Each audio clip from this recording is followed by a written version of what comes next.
Hello,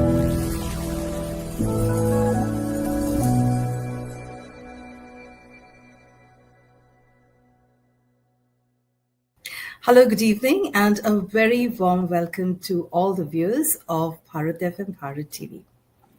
Viewers, films like the Kashmir Files and the anticipated the Bengal Files have generated intense debate within Hindu organizations, the broader Indian public, and also the international community. So, when interviewing representatives of Hindu organizations about these films, we are going to address some questions. We want to address some questions that probe historical interpretation, community impact, and the broader socio-political context. And that is why we have today in our studio, once again, Dr. Mohan Sapru. A special welcome to Dr. Mohan Sapru.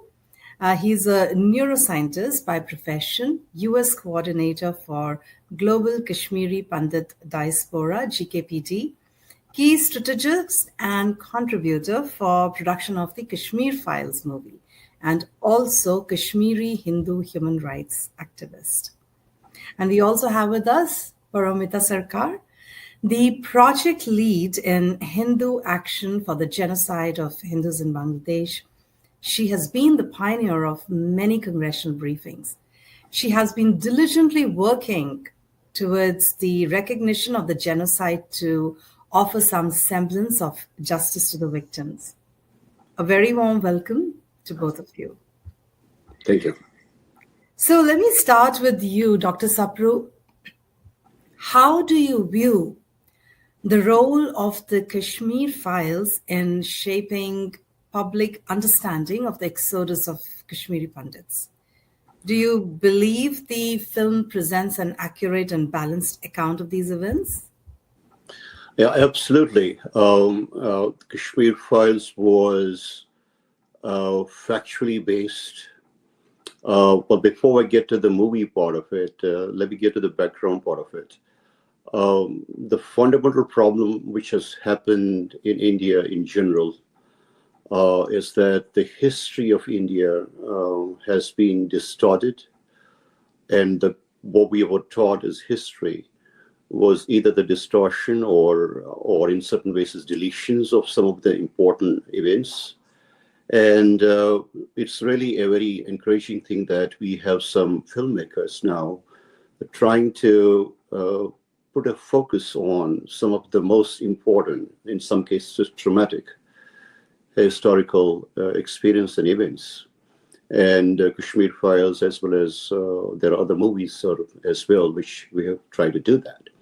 Now, with regard to the Kashmir Files, I think the irony of it all has been that when in 1989, 1990, when the Kashmiri Hindu genocide happened in Kashmir, and 99.9% community was forcibly thrown out of the valley, despite the fact that it was genocide, despite the fact there were murders, rapes, it was astonishing to know that the rest of India either remained ignorant or remained silent, or both.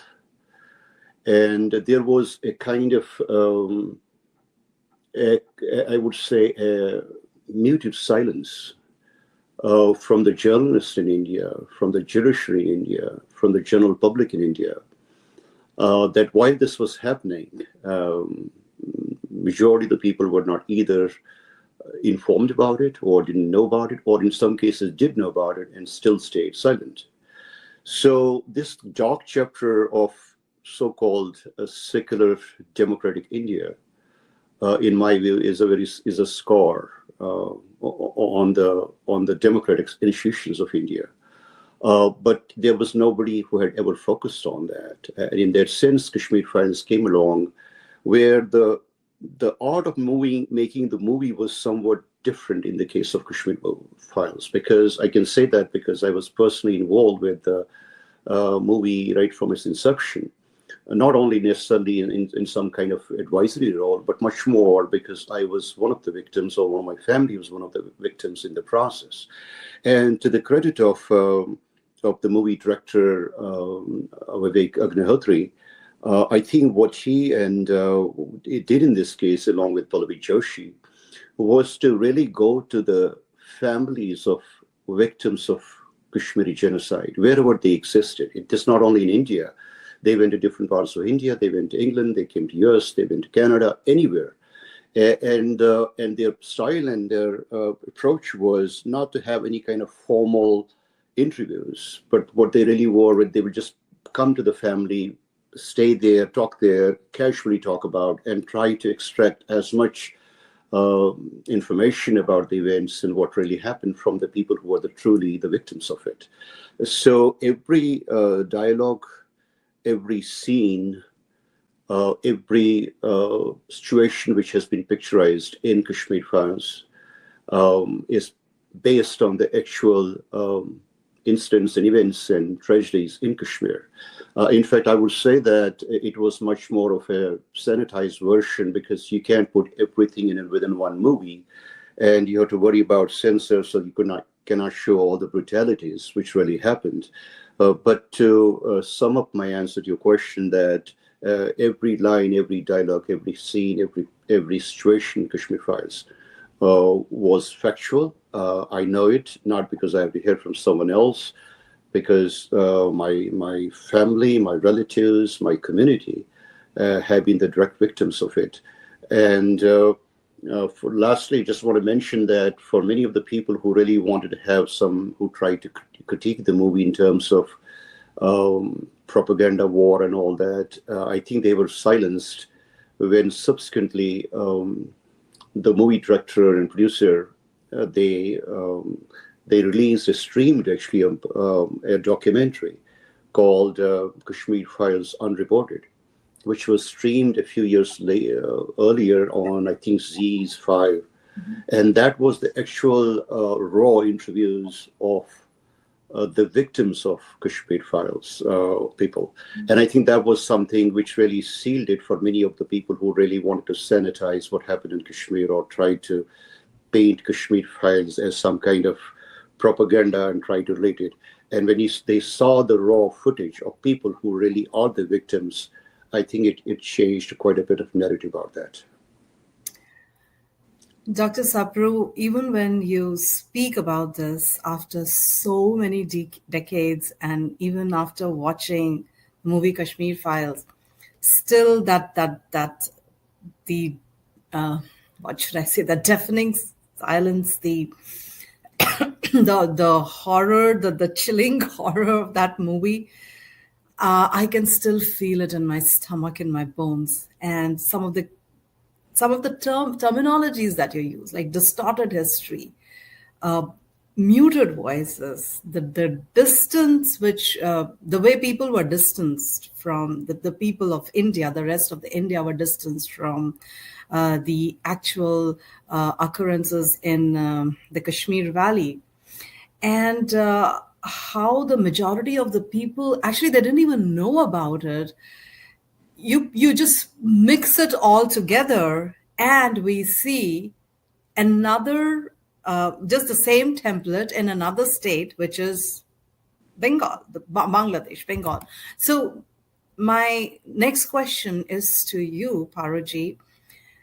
With the Bengal Files reportedly addressing another contentious chapter of Indian history, what steps do you think should have been taken to ensure, the historical accuracy and some of these other facts which were initially they were distorted and public was not even aware of it, which Vivek Agnihotri ji has very nicely tried to portray, even though we still call it a sanitized version. Yes, of course, because it's for public consumption and he has his limitations. But what steps do you think he should have, or he would have taken, to ensure historical accuracy in Bengal Files?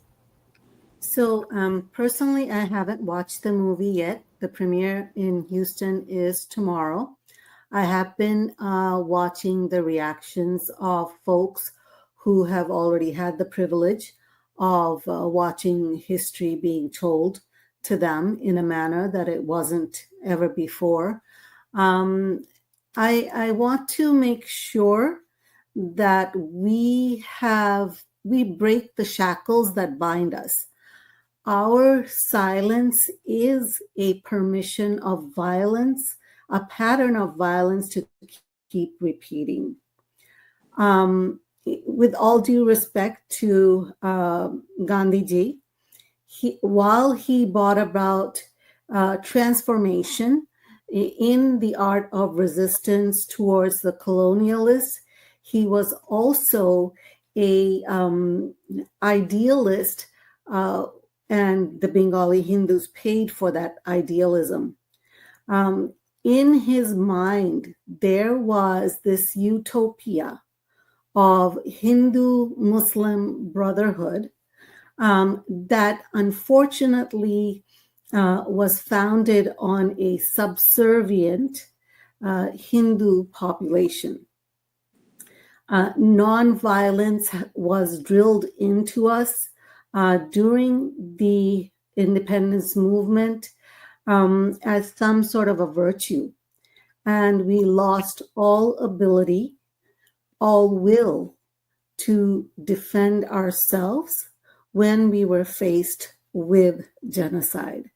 So the Bengal Files that is for the first time openly talking about the Direct Action Day and the fallout and how the Bengali community fought back, as a result of which I myself have been able to adhere to my faith, is a first step in making sure that we talk about the scourge of the problem, which is radical Islam.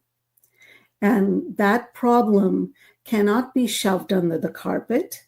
That problem regenerates itself and revives itself continuously with propaganda of hate against the Kafirs.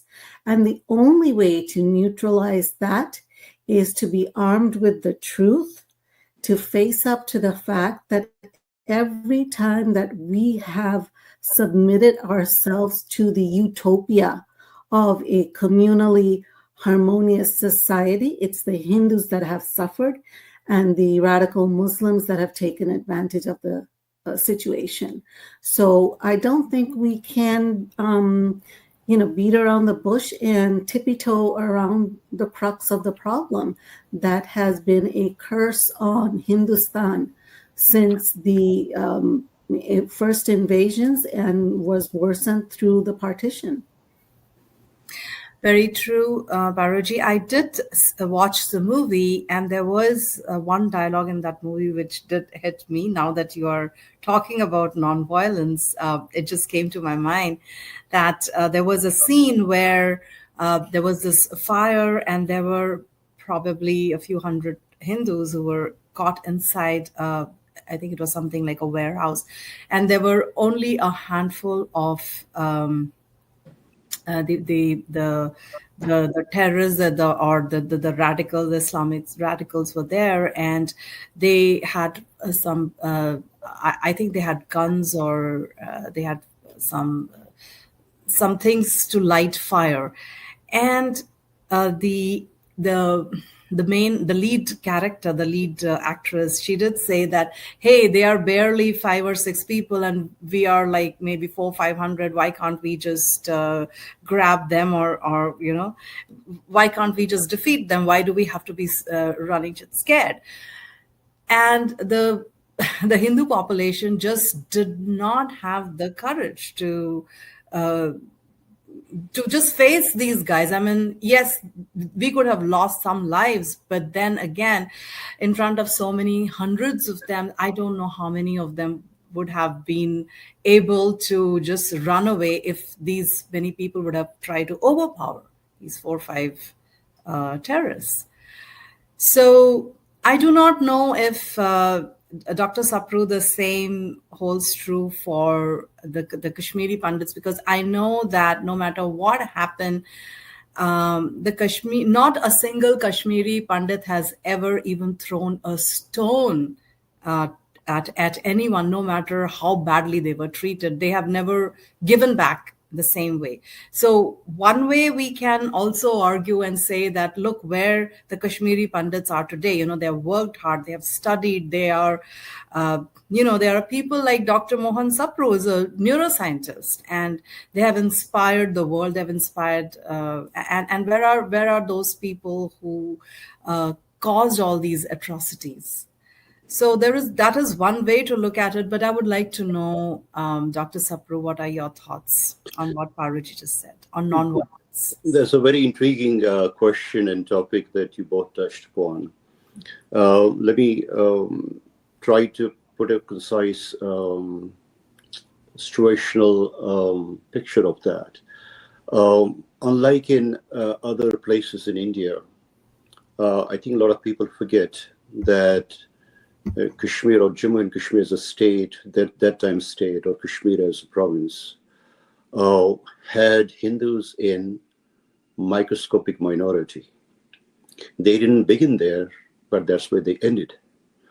And historically speaking, yes, Kashmir was in up to a certain time, it was 100% Hindu population there. But from 13th century onwards, when Islamic invasion happened, and all the history, we won't get into it, there were 7 exodus of Kashmiri Hindus from the valley.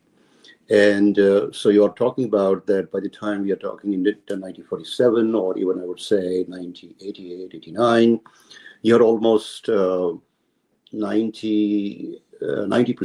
of them, maybe even more, Muslims versus 8 or 10% Hindus. So you can imagine the situation, unlike in Bombay, unlike in this movie which you saw. I have seen as a child or as a young person, many times we had altercation with Muslim boys. We will always end up having 1 or 2 Kashmiri Hindu boy, mostly boys, who would be surrounded easily by 25, 30 Kashmiri Muslims. So when it comes of ratio, it was always in their favor, not in favor of Kashmiri Hindus. That's one part. The second part, which relates to overall wider question of Hindus overall, I think the biggest disservice which has been done to Hindus in general, or Hindu psyche, is that Hinduism or Hindu spirituality or Hindu religion unfortunately got taught in a very distorted way by people, with due respect to all the scholars and all the historians. They taught it. Basically, I don't think they really understood the depth of either Bhagavad Gita, or where it's very clearly mentioned that there is a time when you have to follow your dharma, absolutely. There's a time when you want to avert a kind of war situation, which Lord Krishna has done so well. But then there's also a situation when you have to get up and fight it. I think the last component of that got totally lost. What was the irony of Indian history, that I would often hear that Gandhi and Nehru used to have a copy of Bhagavad Gita, on their desk there, and a lot of people glamorized that. And my always question was that, we do respect to all these personalities and leaders. They might have kept the copy of Bhagavad Gita on the side, but I bet they did not follow it, or not, they didn't understand it. They might be reciting a Sanskrit shloka that doesn't really mean much, because if they would have followed it, Gandhi would have realized that there's a time when Hindus all over India or during partition were subjected to this kind of violence. There is every justification for every Hindu to get up and defend.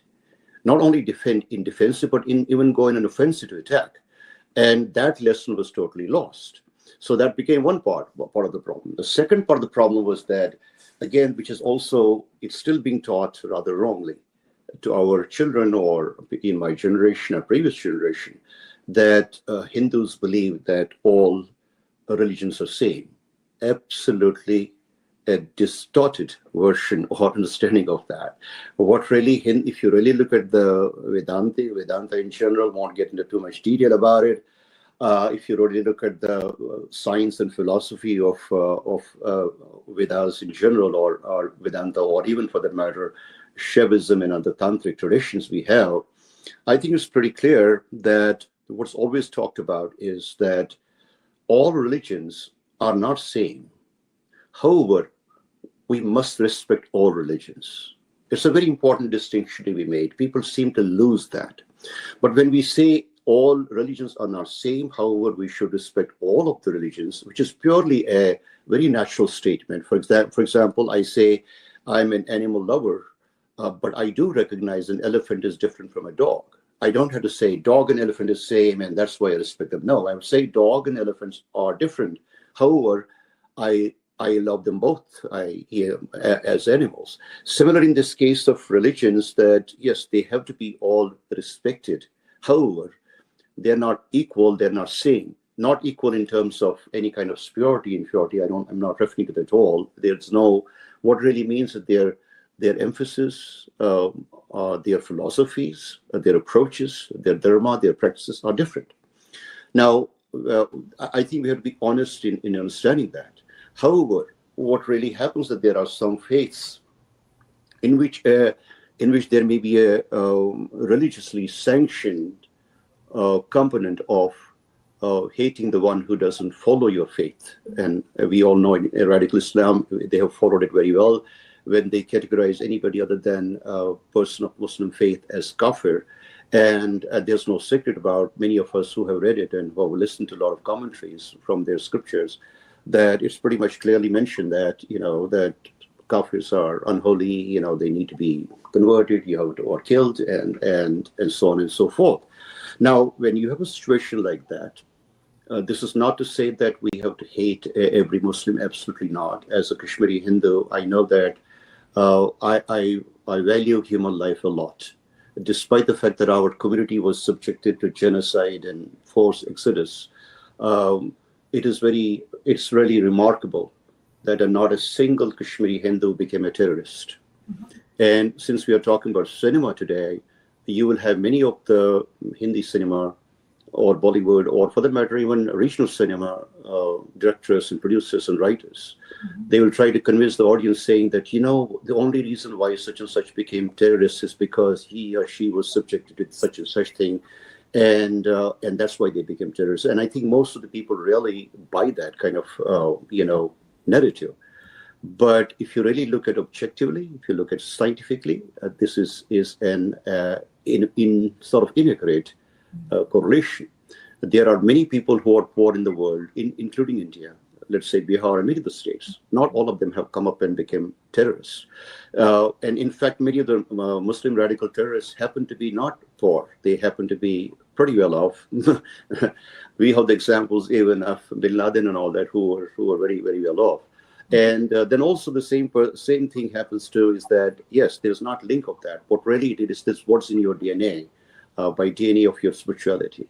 Yes, in Hindus, the DNA spirituality is that we wouldn't want to, we value human life a lot. And I do believe in that. I wouldn't really want to have any harm done, even in dream, to an innocent Muslim boy or a Muslim woman or anybody for that matter. However, that at the same time, all Hindus need to have that courage, that conviction, that respecting a religion or respecting people of different faiths does not mean that if there's a radical element of the religion and who are coming and attacking you, killing you, raping your people, at that time you cannot really, it's almost like a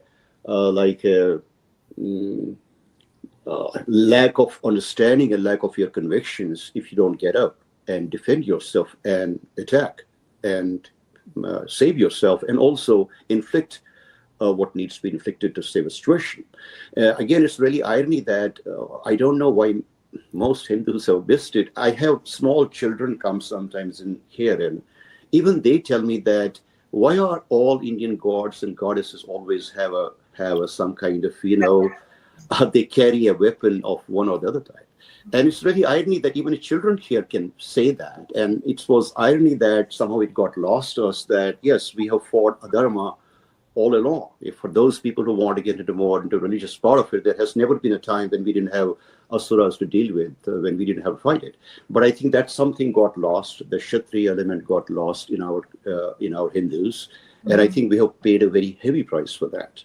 So I think what we really need to do in currently is, it's not, I know people try to paint people, oh, if you say about that, you must be some kind of radical this and that. No, it's not radical. It's most scientific, objective analysis that, yes, you must respect people of all faiths. You must value human life. But at the same time, if there's violence directed towards you, then you must get up, defend yourself. In fact, your dharma that time is not to talk of philosophies. Your dharma that time is to protect your children, your women in your home or your neighborhood, and yourself in the process. And I think if that message gets clearer and clearer from these historical events, I think that would be a big service. And I guess both of these movies, Kashmir Files as well as now the Bengal Files, if anything, I would say they should be soul stirring for Hindu conscience to get up and say Islamic terrorism, particularly directed to Hindus, against Hindus or any person in the world, is really a scar on humanity. And I would say all Hindus and humanity in general should get up and face it, to confront it, and not try to sanitize it or try to sugarcoat it. Because as long as we sugarcoat it, sanitize it, we are cheating ourselves, we're cheating the future generations. And you can never meet a real challenge in life unless you are honest in recognizing it. As they say, no disease can be treated unless somebody diagnoses it. Yeah, very true, Dr. Sapru. No disease can be treated unless and until you diagnose it. And we are in that phase where we are trying to diagnose. So, Paroji, my question to you, I understand you haven't yet seen Bengal Files, but you have held multiple congressional briefings on the issue of Hindu genocide in Bangladesh as the project lead of the Bangladesh Hindu genocide. And now, of course, you have a lot of friends and from other Hindu organizations as well, and other people, Bengalis, who have been maybe directly impacted by whatever has been going on in Bangladesh and what happened in Bengal. What do you think has been the response from the Hindu communities or from from these congressional briefings, the audience of the congressional briefings, for the for all the events that we saw in Bengal Files, and what is there? I mean, has it caused any positive impact, and has it made them realize that yes, something is not right there? So that's a very difficult question to understand, because as we know, the Armenian community worked decades before they had the Armenian genocide recognized. And even then, I believe they were able to do that because the Western world generally is inclined to listen to the plight of Christian persecution than they are inclined to listen to Hindu persecution. And of course, we have not done ourselves a great service by not talking about it. We have either fled the land, fled the shores, and believed wrongly that we have left the violence behind us. What we have left behind us are empowered people who know that they can get away with successive waves of ethnic cleansing without the world, sorry for my rough language, but without the world giving a damn. And the reason the situation is that way is because there are people within our community that don't, that use their cowardice for virtue signaling. And I'm going to call that out. Within my Bengali Hindu community, when I posted the announcement for the Bengal Files, immediately, expectedly, there were a couple of people like, oh, this is a communal film. And I typically don't respond to anything in the groups. I just put my message out there, and the people that are receptive of the message do reach out to me outside. They say, how can I get tickets? How can I be involved? So this is a very, very slow, painstaking process. My sincere respects to the Kashmiri community to have taken the first step of breaking the cycle of silence and violence. Because they brought their story forward, they developed an atmosphere where people were all of a sudden willing to listen of the historical events that have unfolded. And the only way we can get recognition, the only way we can move the needle is for more and more voices to become part of the movement, not to just watch the movie, shed a few tears and go back home. But when we hold the congressional briefings, we need more of our community to show up. We need that power, because when they show up at Capitol Hill, that's when our lawmakers see the strength of the community. That's when they take notice, and that's when the needle will be moved.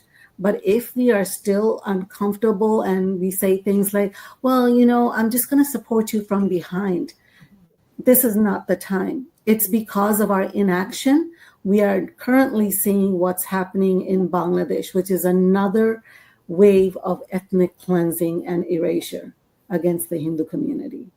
Yes, there is, to some extent, this Stockholm syndrome, which has been impacting quite a few of us and people. I just hope that movies like Kashmir Files and Bengal Files stir people enough that they at least start waking up, they at least start recognizing the pain of the other side. It's not always just that one community. It is the the Hindu community also has been impacted, and they don't deserve it. Nobody deserves it. I mean, no human being deserves it. So thank you so much. So glad that Dr. Mohan Sapru and Paro Sarkar ji, you found time to talk about Bengal Files and Kashmir Files. It's a pleasure. It's always a pleasure to have you both on my shows. And thank you for joining us once again. Thank you. Thank you. Thank you. TV. Thank you.